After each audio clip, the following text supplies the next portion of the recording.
Is live and uncensored. So come on then, what is a woman?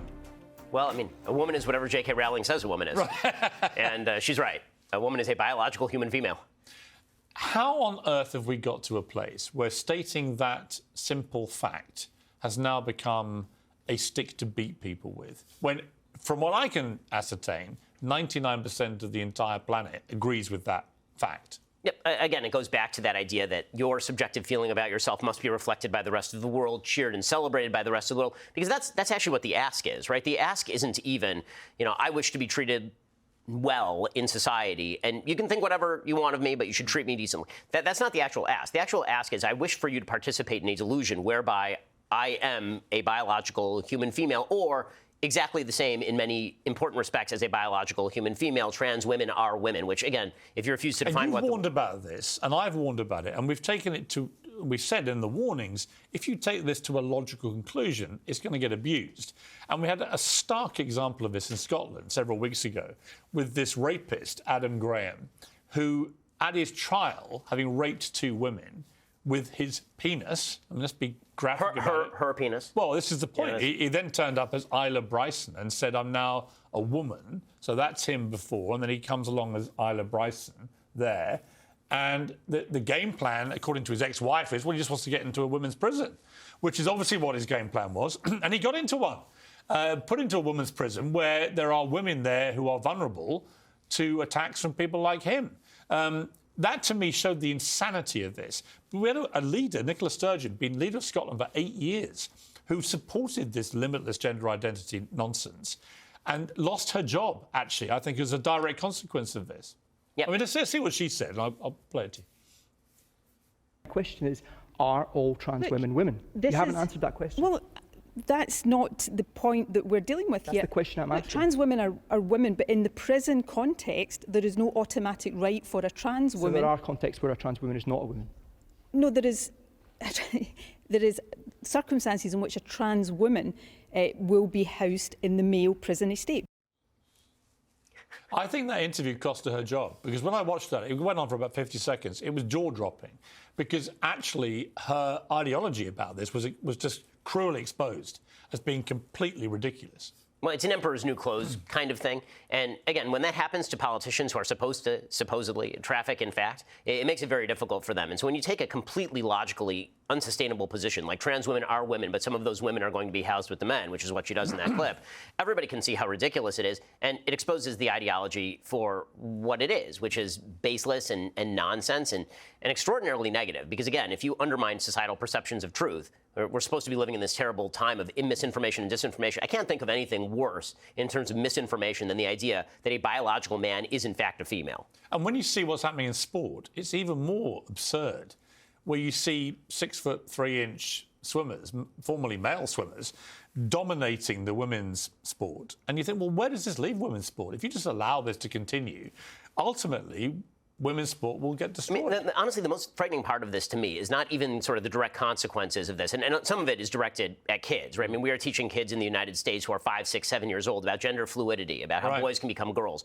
which kids are vulnerable. Kids need to be protected from nonsense. And kids actually need rules and expectations. And basically saying to them that you can be a member of the opposite sex is insane. And what we've seen, predictably enough, from young people, from teenagers, is a radical, skyrocketing, increasing rate of people who are identifying as trans or gender non-binary, and then, not shockingly, at the exact same time, a rapid rise in suicidal ideation and depression and confusion.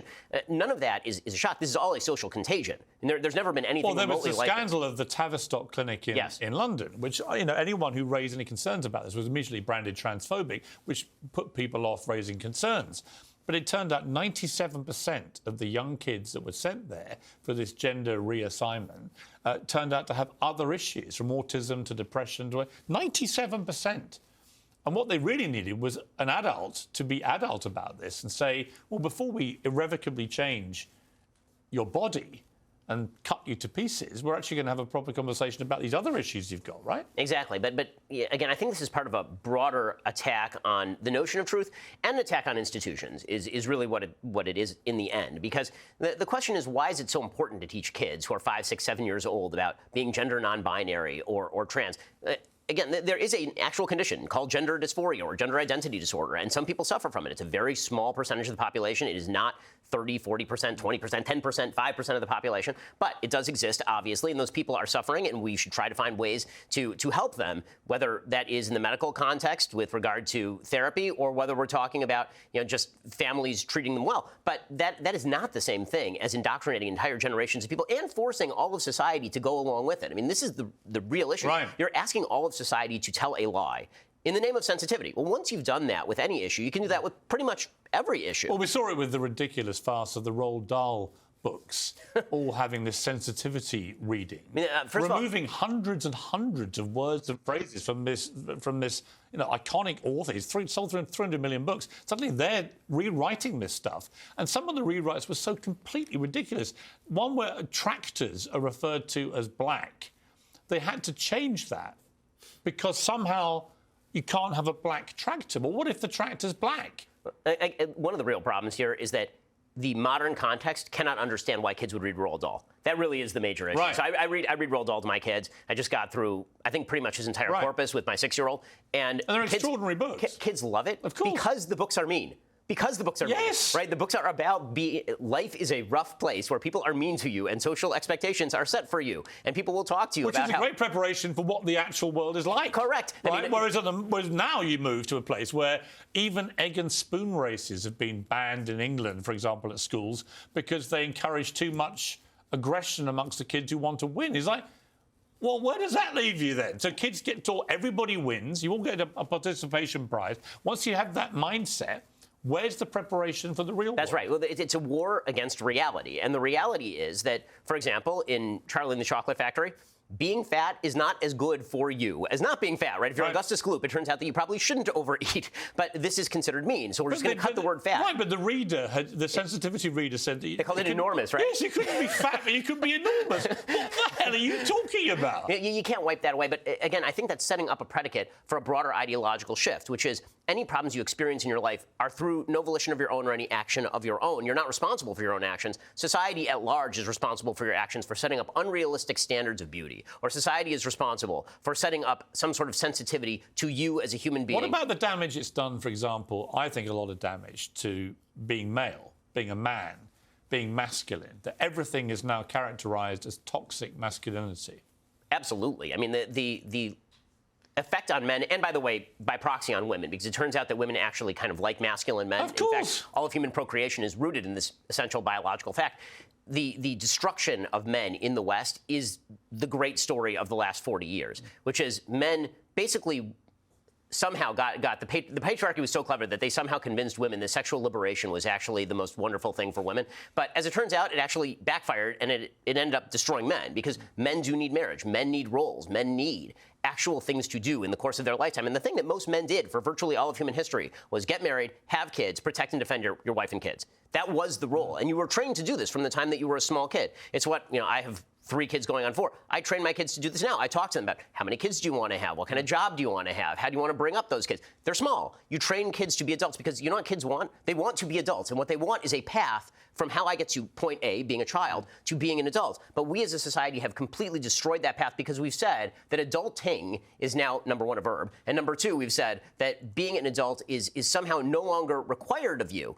Society is going to take care of you. No matter what problem you have, it's everybody else's job to fix all of the rules of society around you. Can you see why people like Andrew Tate got such traction? Yes. So what I've said about Andrew Tate is that I would say that 75% of Andrew Tate's diagnoses of the problem are pretty correct. Yeah, I agree. And then I would say that a lot of his prescriptions are completely wrong. Yeah. Right. So he will say men have lost their role in the world, and then what he will model is cam girls. It's like, well, that's not actually the solution. But what you're saying about the problem of men losing their role and men needing to be masculine and men needing to want to win and men needing to cultivate an ability to go out and succeed and thrive in the world. All of that is 100% true. I just think that he himself, on a personal level, wasn't providing a model of that. To me, a model of that is a guy who is married, who has kids, who lives in the community, who betters the community he lives in, who hires people, who creates a business. Like, these are the things that, historically speaking, did define manhood. And now they no longer define manhood, and men are left I think bereft. that you can chart the moment of deterioration from the moment James Bond started crying.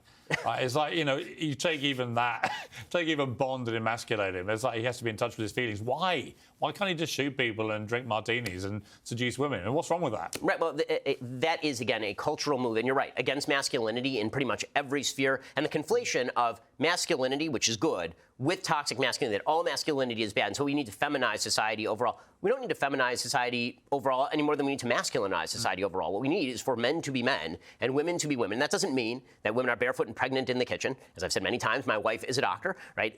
What it does mean is that there are essential qualities to being a woman that are different from many of the essential qualities to being a man. And these are important. Here's one part of all this debate which I disagree with you about. So you don't agree with gay marriage or with gay parenting. I don't want to misquote you, but I think that's your position. Now, I would say that reading the rest of your views on stuff, you're very about fairness and equality for all, right? How does that fit in there? Why shouldn't two men who are gay actually be able to bring a child up? Why shouldn't they if they want to get married? How is it equal or fair for them to be excluded? So we can take those issues one by one. So marriage is a societal institution. The question is which relationships society chooses to sanctify. So I'm not in favor of, for example, laws that criminalize homosexual activity or two men living together or two men making a lifelong commitment to one another in whatever context they wish to do that. What I'm objecting to is the idea that marriage as a term is equally applicable to relationships that are designed to produce the future generation and then raise them, as opposed to two people who love each other. The fundamental redefinition of marriage actually happened before same-sex marriage, within heterosexual marriage. Away from the purpose of heterosexual marriage is man, woman, child, to two people who love each other. Once you do that, then that obviously is going to encompass things like two men or two women, but it has no limiting principle because then it could be any group of people who love each other. And I don't think that the government has a fundamental role in propagating relationships other than ones that have externalities that benefit society. And the chief externality that benefits society from marriage is having children and children raised largely with their biological parents. As far as gay parenting, what I've said is that there are sort of hierarchies of options, meaning that the ideal is man, woman, child. And then, if you can't fulfill that ideal, then there's obviously gradations. I would rather that two gay men are raising a child than have that child be in an orphanage, for example. So it's not as though the alternatives are always, the ones that I would want. But shouldn't they be allowed to have the same just rights in law to what straight couples would have? Well, I mean, it's more benefits than rights, right? If you're talking about a right, what you're talking about is a government non-intervention with particular activity. Now, when it comes to children, we obviously do things to protect children or provide them with I've seen gay parents who are fantastic parents. I've seen gay parents who I think are not fantastic parents. Sure. I've seen a lot of straight parents who are awful, and I've seen some great straight parents. I don't really see any particular distinction about what combination you have as your parents. So I do, and the reason I do is because, again, I think there is a fundamental distinction between woman and man, and what that means is that mothers and fathers are both necessary. And so the idea that two men can simply supplant a man and a woman on a generic average level, I don't think is true. They're supplanting. What they're doing, this is what they are. I mean, you don't think that gay people become gay, presumably, right? Well, I mean, I think that the notion that everyone who is gay was always gay from the time that they were born, I don't think that the data back that, per se, because we are seeing rising levels, for example, across society of people identifying in a particular way. So there is some fluidity to sexual behavior and sexual activity. There's less fluidity, probably, to sexual orientation. But you assume that the majority, the majority of gay people, male and female, are born gay, right? If you take that as a basic premise, the majority are, which I absolutely believe. I'm just not sure how it's fair or equitable to deny them the same rights to their relationship status or to parenting that you would give to straight people. So, again, I really don't think that has anything to do with being born or not born in a particular way. I think even if they were not born in a particular way, that the government should not criminalize private activity. What I do think is that if we are talking about the benefits that a government is giving in order to propagate childbearing and rearing within the context of the biological parents, which is, again, what marriage originally was supposed to be, which is why marriage was government-sponsored. What would you do if one of your kids, they're all very young, you have no idea, but if one of your kids turned out to be gay and wanted to get married, would you be tough enough as a dad to say, you can't do that? I mean, I would oppose that from... So religion... So, again, marriage exists in a few different... Religious, yeah, I mean, religious... So marriage exists in a couple of different iterations. One is religious marriage, which is kind of what I care about. And then there is governmental sanctioned marriage, which is a public policy question. Right. When it comes to religious marriage, no, I'm not in favor of my religion sanctifying same-sex couples, specifically because, again, my religion propagates the idea that man, woman, and child is the model for family.